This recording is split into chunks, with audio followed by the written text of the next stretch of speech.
No. All right. So these are the teams, and for the rest of the like 40-30 minutes, I would like to dive into a little like pre-game analysis, Let's do. looking at this. Yeah. So which theater do we want to start at? I love the Eastern Front, so please, Yeah, please and I do. can stick my nose into this one since I'm not playing there, right?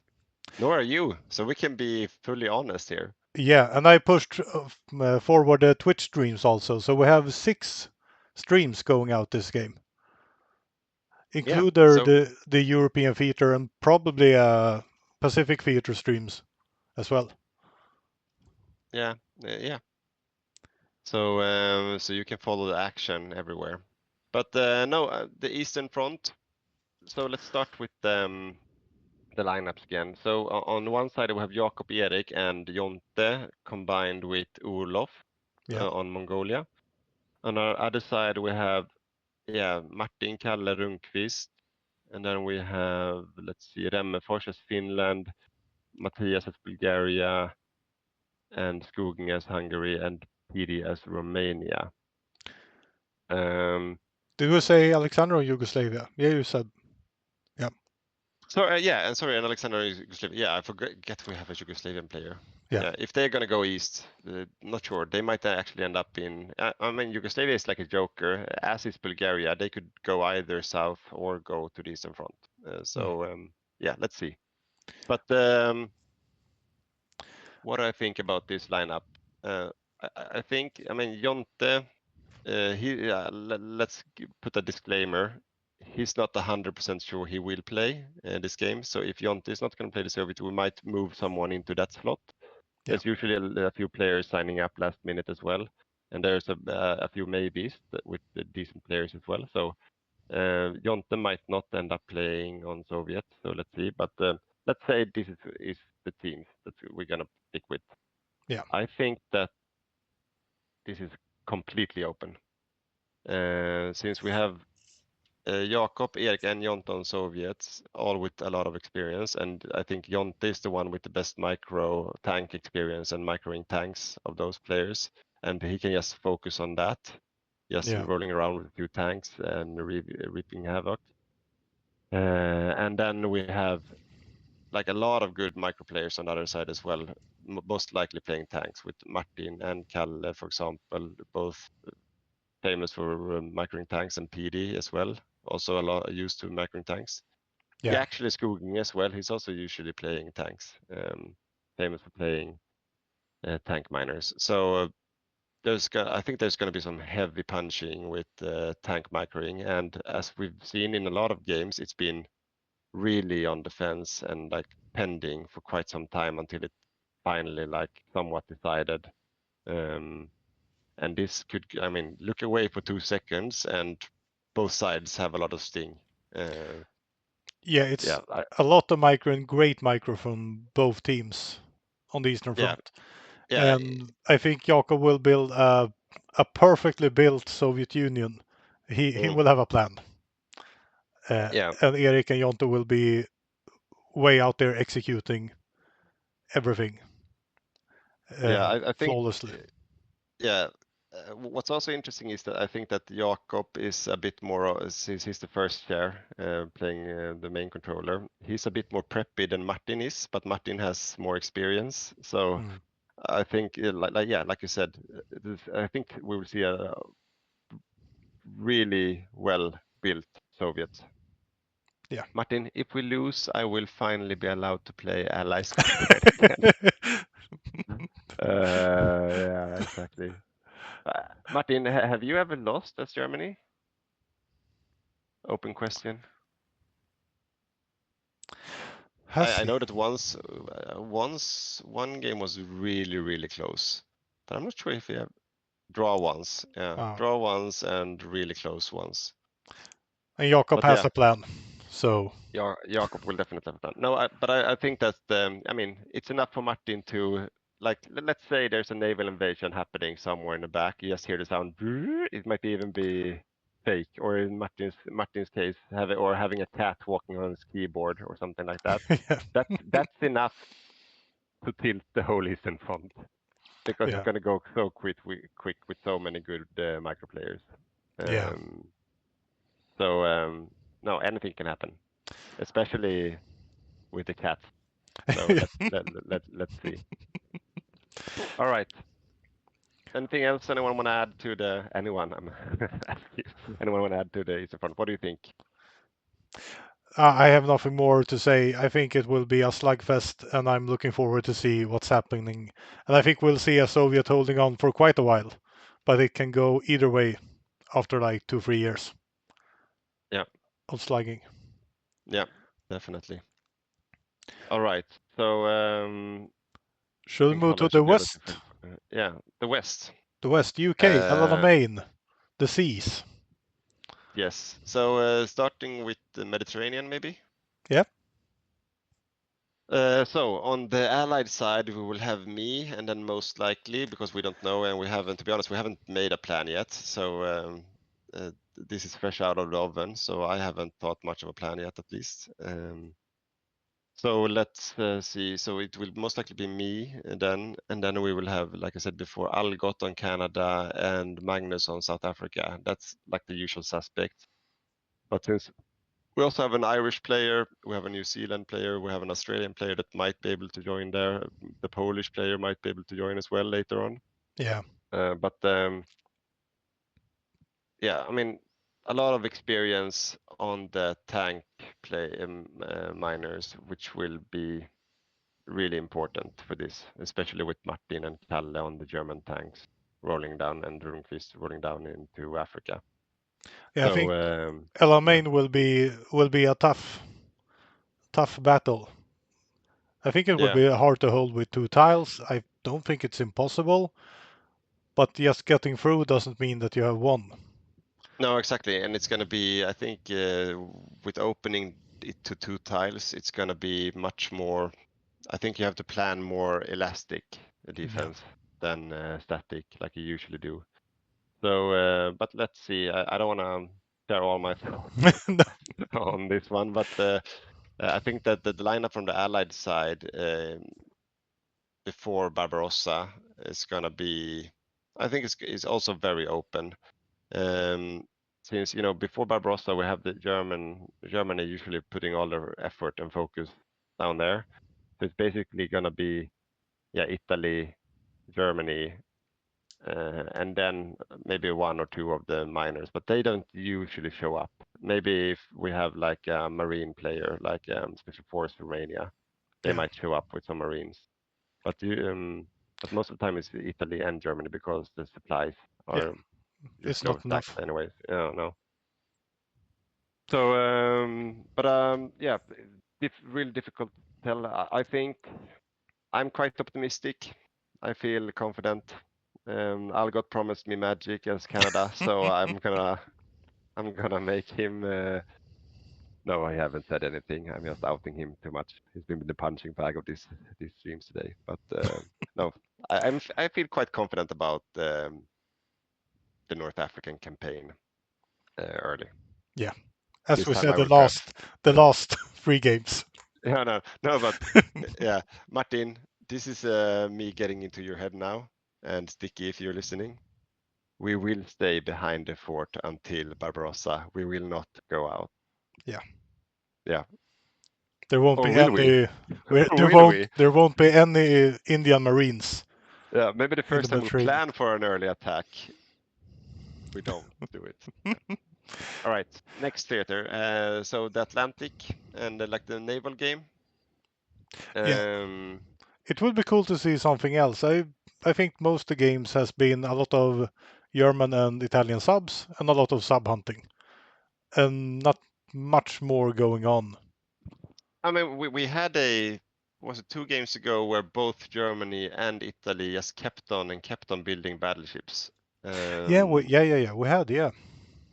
so that was the one of the few games where Germany actually went all in on surface fleet, like all in on surface fleet. I remember Jakob, he had playing Germany.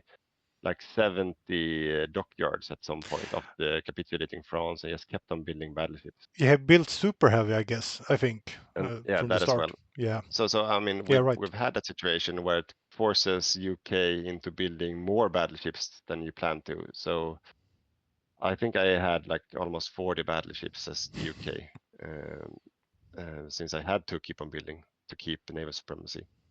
But Yeah. yeah, I'm not sure what Martin's going to do as Germany. He likes to have submarines, but he also likes to play with like fleet in being, not to go out, but just keep having it there to threat with it.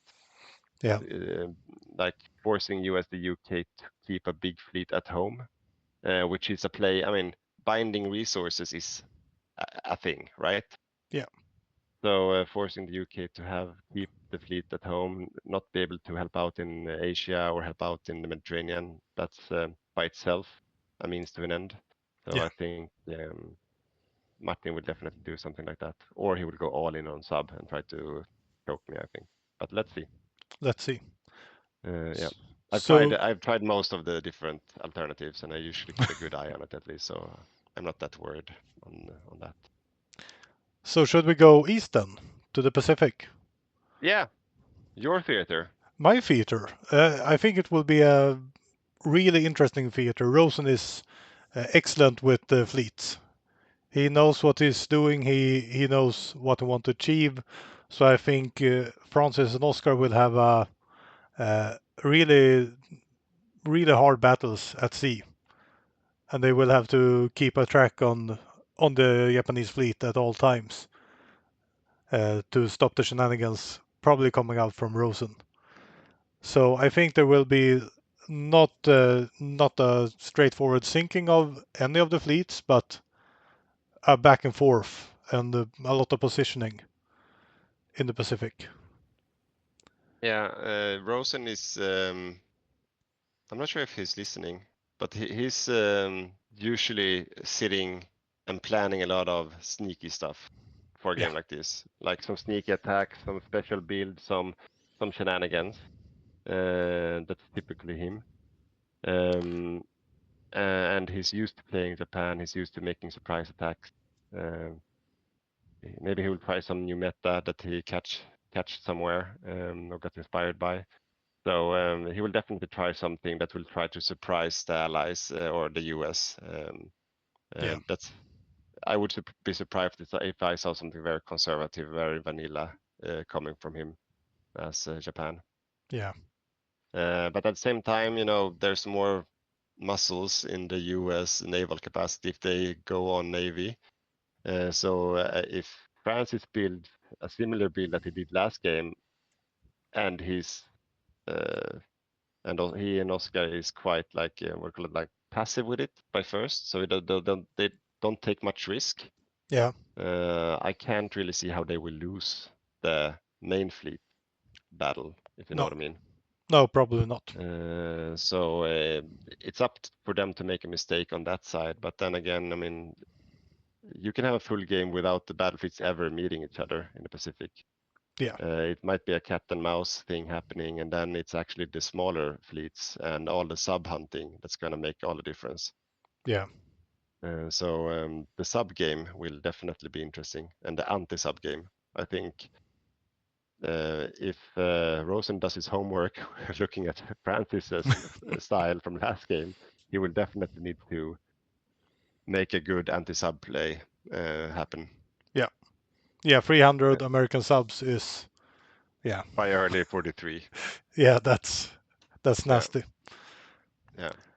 And going Um, down, should we go down to the Burma line then, or just should we talk yeah, about the China war and the predictions there? about the China War Yeah, my or the bets Burma line. the China war. My bets on 39 early. Rosenblatt, yeah, paratrooper Japan it is. Ah, That's actually that.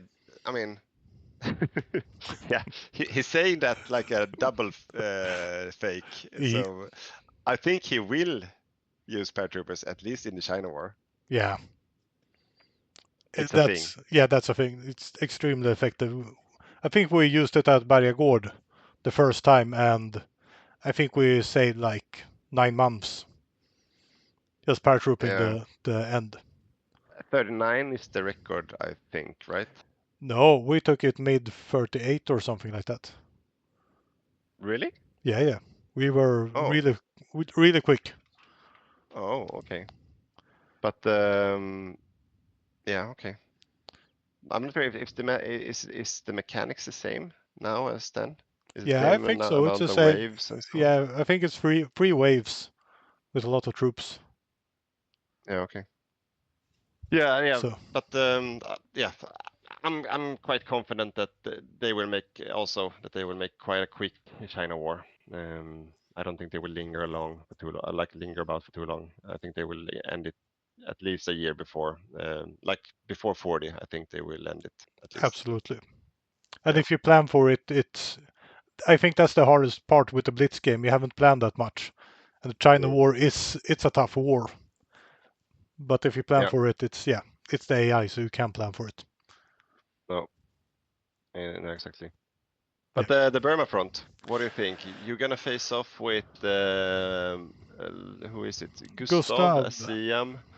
And then he will be backed by Sebastian as Banshu, and then maybe Per or Rosen as Japan. Yeah, I That's think there true. will be some sneaky moves from the Pacific Axis on that front. But I'm pretty confident I will be able to hold it in It feels one like, way or another. yeah, I was gonna say, it feels like Gustav played CM before, and that's correct. He played CM twice, 2 times in a row Uh-huh. last year. Then he That has a was lot his, of experience. yeah, I mean, but again, those were his two first games. Yeah, No, yeah, that was his second and third game playing with us. So, yeah, but he has some experience playing CM. yeah, And I think that was also after they changed the tree and gave them some more oomph. The CM tree. Yeah. yeah. But I think a lot can happen. There can be a lot of fleets, naval invasions. A lot of things can happen with India. So I need to stay prepared on my feet for the first years at least. Yeah. Yeah. I wanted to play. My first idea of the teams were to end up playing like Manchu or CM or something like that. So I already had a plan how to beat Dawn as Raj, but I'm not gonna share that plan now. I'm not sure if it would have worked though. But it was a Rosen style play.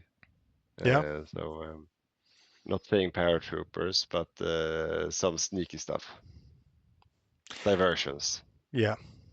Yeah, Yeah. Let's see. I have some stars now, so I'm yeah, getting exactly. I'm getting Getting used to more. it. Yeah. But what else? What do we have? Some fights. Yeah, also, yeah, that's might be interesting. We have Rutgersson, first time Yeah. playing with us. Um, to be honest, I have no idea how much he played or how experienced he is before, but he's joining us Malaya. Um, and they are actually not as weak as you think. They can go quite independent and keep all the factories, and they can also they keep all the dockyards that they build as well. So and they can also Yeah. get some troops. So they are, yeah, they're not as weak as you might think they are when the AI plays them if you build them correctly. So I think it's also since they are Singapore, it's actually quite good to have a player there. Yeah. I would say most of the miners are quite strong if you know how to play them. So if you put senior players on like Malaysia, you can do quite a lot with them. Yeah, yeah, absolutely. And then we have, let's see, Andrei. I think that's his second time playing with us, playing as New Zealand. Yeah. So fun to have someone that played and then come back to play again. Uh, and then Emily, this is I think her third game with us, I think, or Yeah. something like that. But So as most yeah, players, I think she played Malaysia the first time or something like that. yeah. Uh, Malaysia is like a good entry drug yeah. to Hygge Hoi. So you start with Malaysia and then you work your way up. So cool seeing her playing Yeah, Brazil because that's a quite a yeah, big yeah. Johan Mossberg says she did. Yeah. Yeah. I think that's correct. I think she played Malaya. Yeah, there was at the Bergothof, I think, Yeah. as well. Um, So it's cool seeing people move up. yeah, but so I think that yeah. What else? What might be interesting? Yeah, another interesting play is going to be Andreas on Spain versus Christer on France. And Yeah. this is like the game in the game, the Morocco front, which is usually fought between France and Spain. That's also going to be very interesting. I think these are two very equally skilled players gonna um, go at it. The thing is, I think I'm gonna give Andreas a little bit edge here as well because he played France many times and Spain many times. And Yeah. he knows that front very well, and it's all about logistics and terrain, to be honest, to plan your fight. And that's how you win that one. Not by having the best templates or doing the best micro. It's more about a planning game down there, I'd say. Yeah. And I think it might be me, but it's quite an important feature that the majors usually overlook because you're so busy everywhere else. But when you unwrap that as allies, it can move Yeah, quickly. Last game we pushed forward in Morocco. I didn't even know it. The same time we pushed forward in North Africa and just smashed them and took all of North Africa in just a few months, I guess. yeah, yeah. No, exactly. And usually, like when you get stuck in like in Egypt or El Alamein, that's usually where you open up the other front and do like a classical torch or push in from the west, Yeah, and that's when you usually like unlock North Africa and the Mediterranean as like a second chance. yeah, So it's definitely one of the important ones.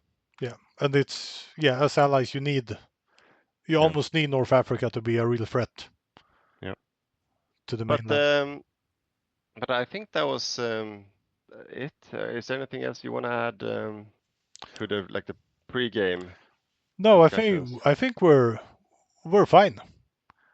Yeah. Yeah, And we also had some interesting ideas about the twitching and how to use many accounts at the same times.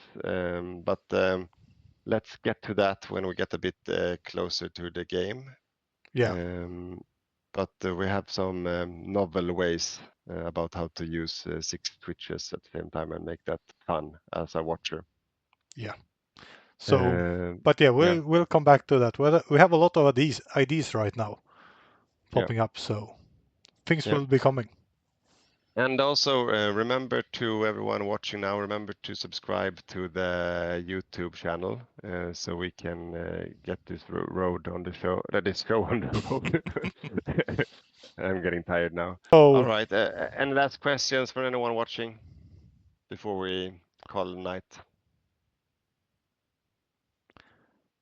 no, I think No, think people are going to bed now. they already fall asleep. Yeah, Apart from Ivan, he's awake around the clock, already preparing for next game. All yeah. right. Thank you, everyone. Take take care, guys. See you.